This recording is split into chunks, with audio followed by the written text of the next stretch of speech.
when we measure things, we get an absolute uncertainty on that measurement. But if we then calculate things with our measurements, what do we do for the uncertainty of the calculation, the calculated answer? Well, we've seen that if we add or subtract quantities, then we're going to add the absolute uncertainties. And if we multiply or divide the quantities, then we're going to add the percentage uncertainties. But what happens if your calculation involves a mixture of these two groups? So for example, acceleration, we've got a subtraction on top, and then we've got a division. So what do we do there? Well, I've just totally made up some numbers here. I'm thinking sort of trolley down a ramp, something like that. So your trolley rolls down a ramp through a light gate. We measure the initial velocity, the final velocity, and the time between the light gates. So just a made up example.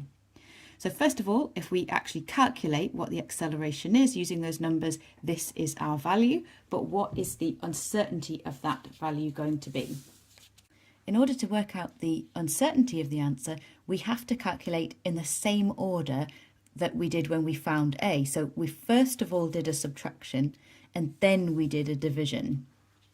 So first of all, there's our subtraction.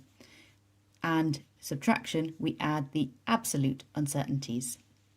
Okay, now we're going to do a division. We're going to do this divided by that, which means we need to add the percentage uncertainties.